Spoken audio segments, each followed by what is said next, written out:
Want to invest in real estate without using any of your own money? Let me break down OPM for you, or other people's money. Okay, what is OPM? OPM stands for other people's money. In real estate, it means using someone else's capital, credit, or resources to buy deals. While you bring the deal, the strategy, and the execution. So you say you have the money, I'll bring everything, you pay for it. So the different types of OPM. You have your private money loans. This comes from individuals, friends, family, or investors who will lend you money. So here's an example. I borrow $150,000 from a private investor at 10% just to flip a house. They earn on the interest. I keep the profit when I sell the house. So you pay them back the 150 plus interest. That's their money. Whatever's left over, you make. The next one is hard money loans. So hard money loans come from companies. They are not coming from banks, and they are asset based.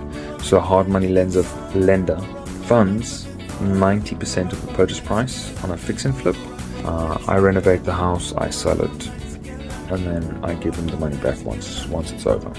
It's very similar to your private money loans, just one is from an organization or a company, the other is from a family member. The next one would be your seller financing. This is when the seller becomes the bank for you instead of you going to the bank. So they'll agree to monthly payments. Sometimes you can negotiate 0% interest. I've done many deals where it has been 0% interest. This is why seller finance is such a big thing now. You can make a lot of cash flow if you set it up correctly. The next one would be your partnership and joint ventures. This is where two or more people come together and we combine our resources.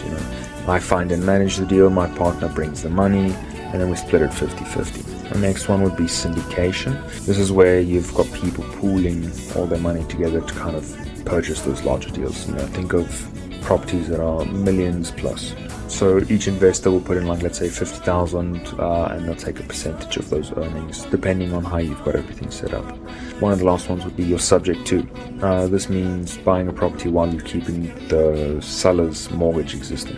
So it's different from assuming the loan.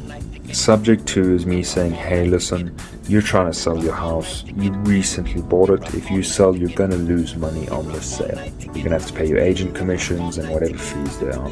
So why don't I just set up a servicing company that will pay the mortgage monthly while you sit back, relax, and don't have to worry about the property anymore.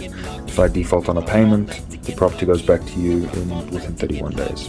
So these are all the different types of OPM that you can use in real estate. Now, OPM isn't about having money, it's about knowing how to structure the deals. If you can find good deals, the money will follow. Keep that in mind. Follow for more.